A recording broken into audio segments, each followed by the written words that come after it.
සුබ දසනක් සියලු දෙනාටම. අපි අද කතා කරන්න යන්නේ C++ programming language එකේ A to Z. එතකොට අපි ඒකේ programming language එක කියන්නේ මොකක්ද? programming language එක වැදගත්කම මොකක්ද? ඒ වගේ බොහෝ දේවල් කතා කරලා අපි C++ කියන programming language එක ගැන කතා කරනවා. ඒ වගේම practical session එකකින් ඒ දේවල් practice කරන්නත් බලාපොරොත්තු වෙනවා. එතකොට ආරම්භයේදී අපි බලන්න යන්නේ programming language එක කියන්නේ මොකක්ද කියන එක. එතකොට programming language එක ගැන ලොකු idea එකක් තියෙන්න ඕනේ අපි programming language එක use කරන්න කලින්. එතකොට introduction to programming language. මම මේ වීඩියෝ එකේදී මෙන්න මේ සෙට් එක කතා කරනවා. කම්පියුටර් එකක් කියන්නේ මොකද්ද? programming language එක කියන්නේ program එකක් කියන්නේ computer program එකක් කියන්නේ මොකද්ද? වගේම algorithm එකක්, flow chart එකක්, pseudo code එකක්, ඒ වගේ දේවලුත් අපි කතා කරන්න බලාපොරොත්තු වෙනවා. එතකොට flow chart pseudo code ගැන වෙනම වීඩියෝ එකකින් කතා කරන්න බලාපොරොත්තු වෙන ඇත්තටම. මොකද ඒකේ ටිකක් ලොකු කොටසක් තියෙනවා කතා කරන්න. අපි ඊටු ටික මේ chapter එකේදී කතා කරලා බලමු. හරි. එතකොට ඉස්සෙල්ලාම තියෙනවා computer program. computer program එක කියලා කියද්දී මෙතන කියලා තියෙනවා a computer program is a set of instructions written in a programming language that tells computer what tasks to perform and how to perform them in order to solve a problem or accomplish a specific goal. හරි. මොකක්ද ඒ කියලා කියන්නේ? computer program එකක් කියලා කියන්නේ set of instructions. ඒ කියන්නේ උපදෙස් මාලාවක්, උපදෙස් set එකක්. written in a programming language.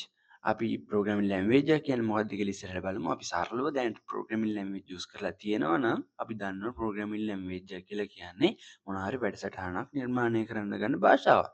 ඒකට programming language එක භාවිතා කරලා ලියන instructions කීපයක්, instruction set එකකට අපි කියනවලු computer program එක. එතකොට මේක තවදුරටත් කියලා තියෙනවා that tells a computer what task to perform. Computer එකට කියනවා මෙන්න මේ කම්පියුටර් ප්‍රෝග්‍රෑම් එකක් හරහා ඔයා මොනවද කරන්න ඕනේ? කම්පියුටර් එක ඔයා මොනවද කරන්න ඕනේ? සහ ඒක කොහොමද කරන්න ඕනේ? How to perform them in order to solve some problem. Solve a problem or accomplish a specific goal.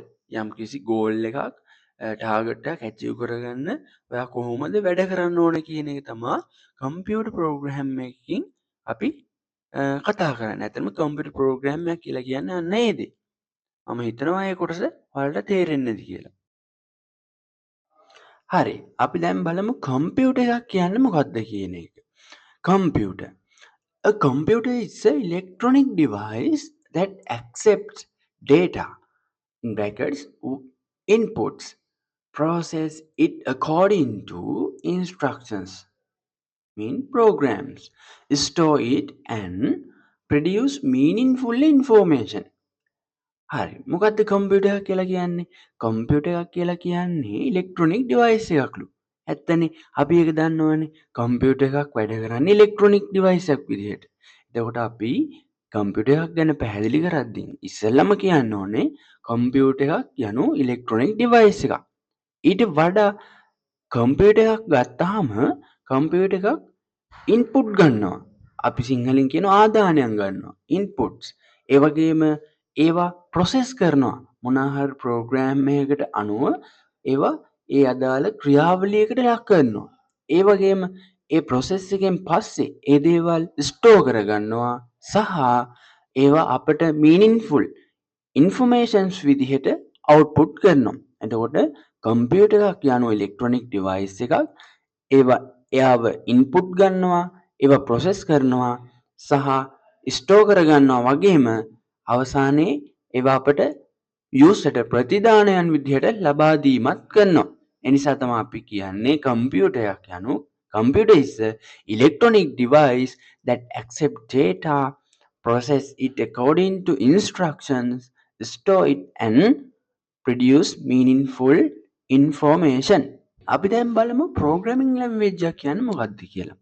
A vocabulary and set of grammatical rules, syntax for instructing a computer to perform a specific task. හරි. මොකද්ද programming language එක කියලා කියන්නේ? programming language එක කියලා කියන්නේ vocabulary. ඒ කියන්නේ අපේ වචන මාලාවක් තියෙනවා. ඒ වගේම set of grammatical rules. ඒ කියන්නේ අපට කම්පියුටර් එකට කියන්න තියෙනවා මෙන්න මේ වගේ දෙයක් කරන්න. අන්න ඒ කරන්න ඕනේ දේ ඉදිරිපත් කරන රූල්ස් කීපයක් තියෙනවා. සින්ටැක්ස් කියලා කියනවා අපි ඒවට. ඒ සින්ටැක්ස් අපි ප්‍රෝග්‍රෑමින් ලැන්ග්වේජ් එකක් ඇතුලේ ඒ විදිහටම භාවිතා කරන්න ඕනේ. එහෙම නැත්නම් සින්ටැක්ස් එරර්ස් එනවා. එතකොට අපේ කම්පියුටර් එකේ ප්‍රෝග්‍රෑමින් ලැන්ග්වේජ් එක රන් වෙන්නේ නැති වෙන්න පුළුවන්. එතකොට අපි ඒවට කියනවා බග්ස් කියලා. අපි ඉස්සරහට බලමු ඒව මොනවාද කියලා. එතකොට ප්‍රෝග්‍රෑමින් ලැන්ග්වේජ් එක කියලා කියන්නේ අපි යම්කිසි ප්‍රෝග්‍රෑම් එකක් නැත්නම් කම්පියුටර් එක හරහා යම්කිසි විශේෂිත වෙච්ච වැඩක් සිද්ධ කරගන්න කම්පියුටර් එකට කියලා දෙන ඉන්ස්ට්‍රක්ෂන්ස් ටිකක්. අන්න ඒක තමයි අපි ප්‍රෝග්‍රෑමින් ලැන්ග්වේජ් එක කියලා කියන්නේ. තවදුරටත් කියලා තියෙනවා programming language can be used to create computer programs. එතකොට programming language එක භාවිතා කරලා අපට පුළුවන් computer programs නිර්මාණය කරන්න. ඔයාලා දැනටමත් දන්නවා computer programs මොනවද කියන එක. computer programs use කරලා තියෙනවා ඔයාලා. අපි example එකක් විදිහට ගත්තාම ඔයාලා පාවිච්චි කරන calculator එක. computer එක ඇතුලේ තියෙන අපේ calculators. එතකොට calculator කියලා කියන්නේ ඉතාමත් සරල වෙච්ච computer program එක. හරි. එතකොට the term programming language usually refers to high level language. සාමාන්‍යයෙන් අපි programming language කියන නම use කරන්නේ high level programming language උත් එක්ක. such as basic, C, C++, COBOL, Fortran, Ada and Pascal. Those things are අපි කියනවා computer programming language කියලා. හරිද? හරි. එතකොට you eventually need to convert your program into machine language so that the computer can understand it. හරි. එතකොට මෙන්න මේ high level programming language වලින් ලියලා තියෙන වැඩසටහනක් ගත්තාම අපි සාමාන්‍යයෙන් eventually අපිට සිද්ධ වෙනවා machine language කියන එකට convert කරන්න. ඒකට හේතුව තමයි අපි high level programming language ලියන්නේ user friendly. ඒ කියන්නේ අපට තේරෙන user ට තේරෙන ඉංග්‍රීසි වගේ භාෂාවකින්. හැබැයි කම්පියුටර් එකට user ට තේරෙන භාෂාවක් තේරෙනවද? නැහැ. කම්පියුටර් එකට තේරෙන එකම භාෂාව වෙන්නේ machine language එක. නැත්නම් binary language එක. 0 සහ 1. ඒ නිසා අපිට සිද්ධ වෙනවා මෙන්න මේ program අනිවාර්යෙන් convert කරන්න මොනකටද? machine language එකකට. හරි අපි දැන් බලමු computer programming කියලා කියන්නේ මොකක්ද කියලා. Computer programming involves writing, debugging, troubleshooting and testing the source code of programs to maintain and improve their functionality. හරි. computer programming කියලා කියන්නේ ලියනවා, ඒ වගේම debugging කරනවා, troubleshoot කරනවා, ඒ වගේම testing කරනවා source code එකක්.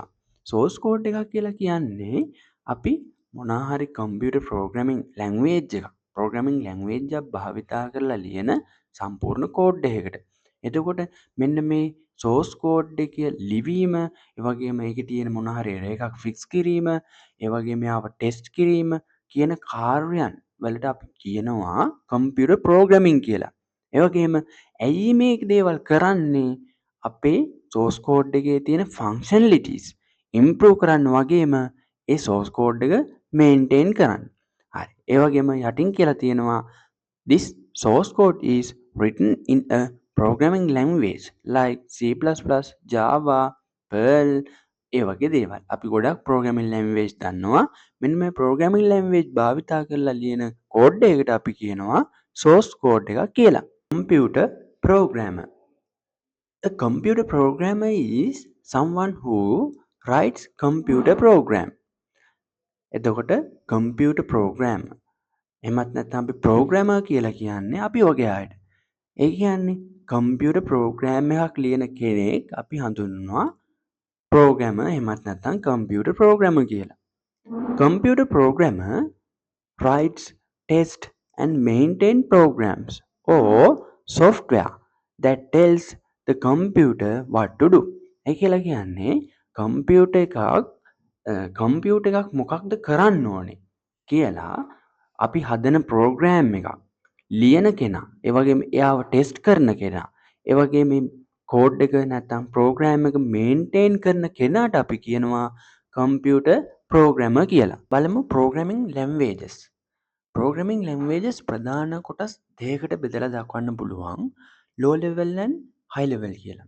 එතකොට ලෝ ලෙවල් ප්‍රෝග්‍රමින් ලැන්ග්වේජස් ගත්තාම first generation and second generation එකේ ආපු ලැන්ග්වේජස් අපි කතා කරනවා ලෝ ලෙවල් ලැන්ග්වේජස් විදිහට සහ හයි ලෙවල් ලැන්ග්වේජස් විදිහට third generation, fourth generation and fifth generation එකේ ආපු ලැන්ග්වේජස් සලකනවා. එතකොට first generation programming language ගත්තාම sometime refers to as machine code or object code. Machine language is a collection of binary digits or bits that computer reads and interprets. එතකොට අපි සාමාන්‍ය first generation language එකක් විදිහට සලකන්නේ machine codes එහෙමත් නැත්නම් machine languages කියලා. එතකොට මෙන්න මේ machine language is the only language a computer is capable of understanding. machine language එකකට පමණයි machine language එකට තමයි හැකියාව තියෙන්නේ කම්පියුටර් එකකට යම්කිසි දෙයක් තේරුම් කරලා දෙන්න. කම්පියුටර් එකකට තේරුම් ගන්න පුළුවන් දෙයක් කියන්න පුළුවන් එකම භාෂාව වෙන්නේ මෙන්න මේ first generation language එක වන machine language එක. second generation languages අපි සෙකන්ඩ් ජෙනරේෂන් ලැන්ග්වේජ් එක විදිහට සලකන්නේ ඇසෙම්බලි ලැන්ග්වේජ් එක. එතකොට ඇසෙම්බලි ලැන්ග්වේජ් එක කියලා කියන්නේ මැෂින් ලැන්ග්වේජ් එකට වඩා ටිකක් වෙනස් කෙනෙක්. දැන් අපි මැෂින් ලැන්ග්වේජ් එකේදී අපි කතා කරේ එක සහ බිංදුව. මැෂින් ලැන්ග්වේජ් එක කියලා කියන්නේ අපි ඇත්තටම බයිනරි නම්බර් සිස්ටම් එකට. එතකොට එයාගේ භාවිතා කරන්නේ සංකේත විදිහට එක සහ බිංදුව විතරයි. හැබැයි සෙකන්ඩ් ජෙනරේෂන් ලැන්ග්වේජ් එක වෙන ඇසෙම්බලි ලැන්ග්වේජ් එකේදී විවිධාකාර සංකේත වගේම වචන ඉංග්‍රීසි වචනත් තියෙනවා. එතකොට මෙයා වෙනම ප්‍රෝග්‍රෑමින් ලැන්ග්වේජ් එකක්. මෙයාවත් සලකන්නේ අපි ලෝ ලෙවල් ප්‍රෝග්‍රෑමින් ලැන්ග්වේජ් එකක් වගේම මෙයා සෙකන්ඩ් ජෙනරේෂන් ලැන්ග්වේජ් එක විදිහට අපි වැඩසටහන් නිර්මාණය කරද්දී මේ නිර්මාණය කරන වැඩසටහන් අපිට කෙලින්ම ඩිරෙක්ට්ලි අපිට කම්පියුටර් එකේ රන් කරන්න බෑ. එතකොට අනිවාර්යෙන් ඇසෙම්බලි ලැන්ග්වේජ් එක භාවිතා කරලා හදපු ප්‍රෝග්‍රෑම් එකක් වැඩසටහනක් තියෙනවා නම් එයා මැෂින් ලැන්ග්වේජ් එක බවට මැෂින් එකේ එක්සිකියුට් කරන්න පුළුවන් ආකාරයේ වැඩසටහනක් බවට කන්වර්ට් කරන්න ඕනේ. එතකොට ඒ සඳහා ට්‍රාන්ස්ලේටර්ස් වගේ දේවල් භාවිතා කරනවා. අපි ඉස්සරහට බලමු ට්‍රාන්ස්ලේටර්ස් කියන්නේ මොනවාද කියන එක. එතකොට සෙකන්ඩ් ජෙනරේෂන් ප්‍රෝග්‍රෑමින් ලැන්ග්වේජ් එක විදිහට භාවිතා කරේ ඇසෙම්බලි ලැන්ග්වේජ් එක. third generation language. third generation language කියලා කියන්නේ අපි high level programming language වලට third, fourth and fifth generation language සලකපුවාම ඒ හැම එකක්ම අපි සලකන්නේ high level programming language විදිහට. එතකොට මෙතන කියලා තියෙනවා high level language is a programming language designed to simplify computer programming. Computer programming කියන එක සිම්ප්ලිෆයි කරන්න සරල කරන්න තමයි මෙන්න මේ කියන high level programming language ආවේ. high level source code contains easy to read syntax. high level programming language එක ගත්තාම අපිට කියවන්න ලේසි වෙන syntax කීපයක් ගොඩක් අන්තර්ගත වෙනවා. That is later convert into low level language which can be recognized and run by specific CPU. එතකොට අපි high level programming language එකක් භාවිතා කරලා ලියන වැඩසටහනක් අපිට පහසුවෙන් කියවන්න පුළුවන්. ඇත්තට මේක user friendly කියලා කියනවා. එතකොට හැබැයි මෙන්න මේ ප්‍රෝග්‍රෑම් එක අපිට කම්පියුටර් එකේ රන් කරන්න නම් අනිවාර්යෙන්ම යා low level programming language එකක් වෙන machine language එකට කන්වර්ට් කරන්න වෙනවා. ඒකට හේතුව තමා කම්පියුටර් එකට තේරෙන එකම භාෂාව මැෂින් ලැන්ග්වේජ් එක වීම. එතකොට උදාහරණ විදිහට තියෙනවා අපි third generation programming language C, C++, Java, Visual Basic and JavaScript සලකනවා. fourth generation language. fourth generation language එකක් කියලා කියන්නේ third generation programming language එකකට වඩා advance වෙච්ච කෙනෙක්. එතකොට මේ fourth generation programming language ගත්තාම අපි ගොඩක් යාලා භාවිතා කරන්නේ database management, report generation, ඒ වගේම mathematical optimization ඔය වගේ ටිකක් සංකීර්ණ වැඩ කරන්න. GUI development, graphical user interface development, ඒ වගේම web development ඔන්න ඔය වගේ කාර්යයන් සඳහා භාවිතා කරන්න පුළුවන් programming language අපි කියනවා fourth generation language කියලා. එතකොට උදාහරණ විදිහට Perl, Python, Ruby, SQL, MATLAB මේ වගේ ගොඩක් programming language තියෙනවා fourth generation language විදිහට අපි සලකන. මේවා ටිකක් third generation එකට වඩා advance වෙච්ච programming language. එතකොට fifth generation languages. fifth generation language ගත්තාම fourth generation එකටත් වඩා ගොඩක් advance වෙච්ච language තමයි අපි සලකන්නේ. එතකොට මේකෙදි fifth generation programming language භාවිතා කරලා කරන්න පුළුවන් වැඩ ගොඩක් logic. එතකොට අපි logical දේවල් කරන්න තමා අපි මෙන්න මේ programming language ගන්න. එතකොට ටිකක් සංකීර්ණ වැඩසටහන්, එතකොට අපි military programs මේ වගේ දේවල් generate කරන්න develop කරන්න තමයි ගොඩක් මේ fifth generation programming language ගන්න. දැන් programming language ගත්තාම AI පැත්ත. එතකොට artificial intelligence පවා ඇඩ් කරලා නිපදවන programming languages තියෙනවා. එතකොට අපි ඒවත් මොනවද කියලා ඉස්සරහ වීඩියෝස් වලදී බලමු. දැන් මෙතන අපි කතා කරේ programming languages වර්ග කිහිපයක්. ඒ කියන්නේ ප්‍රධාන වශයෙන් කොටස් දෙකකට බෙදුනා low level, high level කියලා. low level එකේ programming languages දෙකක් ගැන කතා කරා වගේම high level programming languages යටතේ programming language තුනක් ගැන අපි කතා කරා. අපි දැන් බලමු types of programming language. මොනවාද programming languages වල තියෙන එකිනෙකට වෙනස් types. එතකොට there are three types of programming languages. First one is machine language, assembly language and high level language. එතකොට අපි දන්නවා machine language කියන්නේ මොකක්ද කියලා. machine language කියලා කියන්නේ අපි බිංදුව සහ එක කියන භාෂාව. එතකොට මෙන්න මෙයා machine language එක සහ assembly language එක අපි සලකනවා low level programming languages විදිහට. එතකොට මෙතන කියලා තියෙනවා low level languages are closer to the language used by a computer. ඒ කියන්නේ low level programming language එක ගොඩක් friendly වෙන්නේ, ගොඩක් closer to, ගොඩක් මොන වගේද කියලා කිව්වොත් එයා කම්පියුටර් එකේ භාවිතා කරන language එකක් වගේලු. එතකොට අපි කම්පියුටර් එකේ භාවිතා කරන language එක ගත්තාම අපි machine language එක දන්නවා 0 සහ 1. එතකොට low level programming language ගොඩක් closer වෙන්නේ 0 සහ 1 වගේ සංකේත වලට. ඒ වගේම while high level languages are closer to human language. ඒ කියලා කියන්නේ high level programming language එක ගත්තාම අපි දැන් දන්නවා Java, Python ඔය වගේ දේවල් ඒ වගේ තියෙන්නේ ඉංග්‍රීසි වචන. නේද? එතකොට ඒවා අපිට කියවලා තේරුම් ගැනීමේ හැකියාව තියෙනවා. මිනිසාට ගොඩක් ළඟ, ඒ කියන්නේ මිනිසාට ගොඩක් තේරුම් ගැනීමේ හැකියාවක් තියෙන අපි භාෂා සලකනවා high level programming languages විදිහට. එතකොට machine language එක ගත්තාම අපි දන්නවා දැන් low level programming language එකක්. Machine language is a collection of binary digits or bits that the computer reads and interprets. ඒ කියලා කියන්නේ machine language එකේ අන්තර්ගත වෙන්නේ machine language එක ගත්තාම ඔයාලට දැක ගන්න පුළුවන් වෙන්නේ binary digits. ඒ කියන්නේ 0 සහ 1 කියන දේවල් විතරයි. එතකොට machine languages are the only languages understood by computer. ඒ කියන්නේ machine language එක විතරයි computer එකට තේරුම් ගත හැකි එකම භාෂාව වෙන්නේ. While easily understood by computers, machine languages are almost impossible for humans to use because they consist entirely of numbers. ඒ කියන්නේ මේ කම්පියුටර් එකට තේරෙන භාෂාව මිනිසාට කොහේවත්ම තේරුම් ගැනීමේ හැකියාවක් නැහැ. අතරම තේරුම් ගැනීමේ හැකියාවක් නැහැ කියන්නේ තේරුම් ගැනීමේ හැකියාව ගොඩක් අඩුයි. අපහසුයි. තේරුම් ගැනීමේ හැකියාව ගොඩක් අඩුයි. එතකොට ඒකට හේතුව විදිහට කියන්නේ ඒකේ අන්තර්ගත වෙන්නේ මැෂින් ලැන්ග්වේජ් එකක අන්තර්ගත වෙන්නේ මොනවාද? බිංදුව සහ එක වගේ සහ ඊට අමතර වෙනස් සංකේත. හරි.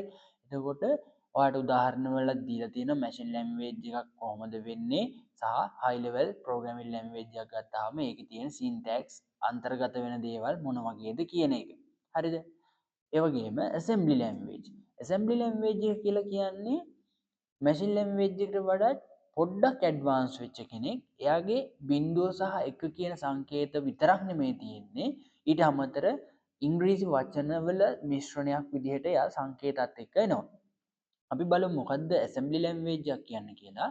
A program written in assembly language consists of series of instructions, mnemonics that corresponded to a stream of executable instructions. ඒ කියලා කියන්නේ assembly language එකකින් ලියන ලද program එකක් ගත්තාම ඒකේ අන්තර්ගත වෙන්නේ instructions උපදේශ මාලාවන්. කොහොමද මේ වැඩසටහන ක්‍රියාත්මක වෙන්න ඕනේ කියලා තියෙන උපදේශ මාලාවන් තමා අන්තර්ගත වෙන්නේ. එතකොට assembly language use keywords and symbols much like English to from programming language, but at the same time introduce a new problem. එතකොට ඒ විදිහට assembly language එක කියන මොකක්ද කියලා තියෙනවා. ඒ වගේම the problem is that the computer doesn't understand the assembly code. එතකොට අපේ කම්පියුටර් එකට තේරෙන එකම භාෂාව අපි දැන් කලින් ඉගෙන ගත්තා මැෂින් ලැන්ග්වේජ් එක කියලා. මැෂින් කියන්නේ බයිනරි ඩිජිට්ස් විදිහට. එතකොට කොහොමවත් හැකියාවක් නැහැ කම්පියුටර් එකට assembly language එකකින් ලියන ලද ප්‍රෝග්‍රෑම් එකක් හඳුනා ගන්න. ඒ නිසා අපිට මොකක්ද සිද්ධ වෙන්නේ? අපි බලමු. So we need a way to convert it to machine code. අපිට අනිවාර්යෙන් ක්‍රමවේදයක් තියෙනවා ඒක කන්වර්ට් කරන්න machine code විදිහට. Which the computer does understand. Computer එකට තේරෙන විදිහට කන්වර්ට් කරන්න සිද්ධ වෙනවා. And then when translated that can be loaded into memory and executed. ඒ කියන්නේ අපි එක memory එකට load කරලා execute කරද්දි තමයි එතන convert වීම එතන සිද්ධ වෙන්නේ. එතකොට assembly language එකට උදාහරණ විදිහට ගත්තාම ඔන්න ඔයාලට ඒව දැක ගන්න පුළුවන්. machine language එකක් මොන වගේද assembly language එකක් මොන වගේද කියන එක. එතකොට ඔයාලට පොඩි idea එකක් ගන්න පුළුවන් ඒ දේවල් කොහොමද කම්පියුටර් එක ඇතුලේ තියෙන්නේ කියන එක. හරි. ඊට පස්සේ මෙතන තියෙනවා high level programming languages ගත්තාම high level languages allows us to write computer code using instructions resembling everyday spoken language. ඒ කියන්නේ අපි සාමාන්‍යයෙන් අපි කතා කරන භාෂාවක් භාවිතා කරලා තමා high level programming language එක ලියලා තියෙන්නේ. ඒ වගේම programs written in high level language need to be translated into machine language before they can be executed. අනිවාර්යෙන් high level programming language එක ලියන්න අපි දැන් දන්නවනේ ඉංග්‍රීසි භාෂාවට හා සමාන වෙච්ච භාෂාවකින්නේ. එතකොට මේ දේවල් කම්පියුටර් එකකට තේරුම් ගැනීමේ හැකියාවක් නැහැ. ඒ නිසා අපි අනිවාර්යෙන් මෙයා රන් කරන්න කලින් machine language එකක් බවට convert කරලා ඉන්න ඕනේ. ඒ වගේම some programming language use a compiler to perform these translations and other used to interpret. එතකොට සාමාන්‍යයෙන් high level programming language ගත්තාම translators වර්ග දෙකක් ප්‍රධාන වශයෙන් භාවිතා කරනවා. එකක් තමා compiler අනිත් කෙනා තමා interpreter. අපි බලමු ඉස්සරහදී මොකද්ද මේ compiler කියන්නේ interpreter කියන්නේ ඒ දෙන්නගේ වෙනස්කම් මොනවාද කියන එක අපි හොඳට බලමු. හරි examples ගත්තාම high level programming language වලට ඔන්න ඔයාලට ගොඩක් දේවල් දැක ගන්න පුළුවන් Java, C++ ඔයාලා use කරන ගොඩක් programming languages high level programming languages විදිහට තමයි අඳුනගන්නේ. හරි ඊට පස්සේ translators කියලා කියන්නේ අපි high level programming language එකකින් ලියන ලද program එකක් code එකක් අපේ machine එකට තේරුම් ගන්න පුළුවන් විදිහට ඒ කියන්නේ computer එකට තේරුම් ගන්න පුළුවන් විදිහට convert කරලා දෙන කෙනා. එතකොට අපි ප්‍රධාන වශයෙන් ට්‍රාන්ස්ලේටර්ස් වර්ග දෙකක් පාවිච්චි කරනවා කිව්වා කම්පයිලර් and interpreter. හරි. එතකොට අපි මෙතන බලමු කම්පයිලර් කියන්නේ කවුද කියලා. Compiler is a translator which is used to convert program in high level language to low level language. එතකොට කම්පයිලර් කියලා කියන්නේ ට්‍රාන්ස්ලේට් කරන්න ගන්න කෙනෙක් මොනවාද high level programming language එකකින් ලියන ලද කෝඩ් එකක් low level programming language එකක් බවට convert කරන්න ගන්න කෙනා. It translates the entire program and also reports the errors in source program encountered during the translation. හරි. අන්න ඒ කොටස ගොඩක් වැදගත්. කම්පයිලර් කියන කෙනාගේ විශේෂත්වය තමයි එයා ට්‍රාන්ස්ලේට් කරන්නේ entire program එක. ඒ කියන්නේ සම්පූර්ණම program එක මැෂින් කෝඩ් එකක් බවට එහෙමත් නැත්නම් මැෂින් ලැන්ග්වේජ් එක බවට කන්වර්ට් කරනවා. එතකොට එයා මෙන්න මේ කන්වර්ෂන් එක කරන අතරතුර එයාට යම්කිසි එරර් එකක් හම්බුනොත් එයා මෙන්න මේ සම්පූර්ණ කන්වර්ෂන් එකෙන් පස්සේ කන්වර්ට් කරායින් පස්සේ එයා ඒ එරර් එක අවසානයේ අපිට පෙන්නනවා මෙන්න මේ ලයින්ස් වල ඔයාගේ එරර්ස් තියෙනවා මෙන්න මේ දේවල් නිවැරදි කරන්න කියලා. හරිද? එතකොට මෙතන ඩයග්‍රෑම් එකකදී කියලා තියෙනවා සෝස් ප්‍රෝග්‍රෑම් එක තියෙනවා කම්පයිලර් ඉන්නවා ටාගට් ප්‍රෝග්‍රෑම් එක බවට කන්වර්ට් වෙනවා. ඒ කියන්නේ අපේ මැෂින් කෝඩ් එක බවට තමයි කන්වර්ට් වෙන්නේ. ඒ අතරතුරදී ඔයාට මොනවා හරි එරර් එකක් ආවොත් එයා එරර් මැසේජස් අපට රිටර්න් කරලා දෙනවා. හරිද? එතකොට විශේෂත්වය තමයි කම්පයිලර් කියන කෙනා කන්වර්ට් කරන්නේ සෝස් කෝඩ් එක සම්පූර්ණයෙන් කියවලා එන්ටයර් කෝඩ් එකක් විදිහට මැෂින් කෝඩ් එක බවට කන්වර්ට් කරනවා. හරිද? එතකොට ඉන්ටර්ප්‍රිටර් ගත්තාම ඉන්ටර්ප්‍රිටර් කරන්නේත් කන්වර්ෂන් කියන දේම තමයි. හැබැයි ඉන්ටර්ප්‍රිටර් කම්පයිලර් එකකින් වෙනස් වෙන පොඩි කාරණාවක් තියෙනවා. මොකක්ද? බලමු අපි. Interpreter is a translator which is used to convert programming language in high level language to low level language. ඒක හරි same. හරිද? Interpreter translate lines by line. දැක්කද?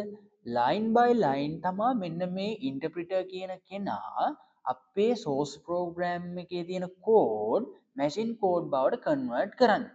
ඒක විශේෂ ලක්ෂණයක්.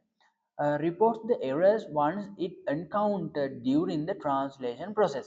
ඒ කියන්නේ translation කියන process එක එයා යන ගමන් යන අතරතුර තමා මෙයා error message return කරන්නේ. කම්පයිලර් කොහොමද error message return කරේ? එයා සම්පූර්ණ code එක convert කරලා එයාට හම්බුන මොනවා හරි error එකක් තියෙනවා නම් ඒ කාර්ය අවසානයේදී තමයි error message එක return කරන්නේ. හැබැයි interpreter එක කරන්නේ කොහොමද? එයා program එක යන අතරවාරයේදී තමයි error message අපට return කරලා දෙන්නේ. එතකොට මෙතන diagram එකකදී පෙන්නලා තියෙනවා කොහොමද මේ වැඩේ වෙන්නේ කියන එක. හරි. එතකොට ඊළඟ කෙනා තමයි assembler. එතකොට මේ assembler කියන කෙනත් ඇත්තටම translator කෙනෙක් තමයි. අපි mainly assembler කියන කෙනා භාවිතා නොකරත් assembler කියන කෙනත් අපිට ගොඩක් වැදගත්. assembler කියලා කියන්නේ කවුද කියලා බලමු. The assembler is used to translate the program written in assembly language to machine code. එතකොට assembler කියන translator වැදගත් වෙන්නේ කොතෙන්ටද? assembly language වලින් ලියන ලද program එකක් machine code වලට convert කරන්න. එතකොට අර අපි කතා කරපු interpreter compiler කියලා කියන දෙන්න එන්නේ කොතනදද? අපි high level programming language භාවිතා කරලා ලියන ලද වැඩසටහන් machine code බවට convert කරන්න. assembler කියන කෙනා එන්නේ කොතනදද? assembly programming නැත්නම් assembly language එකකින් ලියන ලද කෝඩ් එකක් machine code එකක් බවට convert කරන්න. හරි. එතකොට මේ තුන් දෙනා ගැන අපි තේරුම් ගත්තා. හරි. අවසාන කොටස තමයි object oriented programming කියන කොටස. මම මේ වීඩියෝ එකේදී ඒ කොටස කතා කරන්න යන්නේ deeply. මොකද object oriented concept එක අපි වෙනම වීඩියෝ එකකදී කතා කරනවා. හරි. object oriented programming concept එක ගත්තාම අපි high level programming language use කරලා අපි වැඩසටහන් නිර්මාණය කිරීමේදී භාවිතා කරන ලොකු concept එකක් වැදගත් concept එකක් තමයි object oriented concept එක. object oriented programming කියන concept එක. එතකොට අපි ඉස්සරහදී බලමු ඒකේ තියෙන දේවල් මොනවාද විශේෂත්වය මොකක්ද කොහොමද object oriented programming කරන්න කියන එක. එතකොට ඒකෙදී අපිට classes කියලා object කියලා methods attributes ඔය වගේ ගොඩක් දේවල් හම් වෙනවා. අපි මේ වීඩියෝ එක මෙතනින් ඉවර කරමු. එතකොට අපි ඊළඟ C++ ප්‍රෝග්‍රෑමින් ලෙසන් සීරීස් එකේ ඊළඟ වීඩියෝ එකකදී තවත් ලෙසන්ස් කීපයක් එක මුණ ගැහෙමු. එතකම් ඔයාලා මේ දේවල් ටික කන්ටිනියු කරගෙන යන්න. හරි. thank you.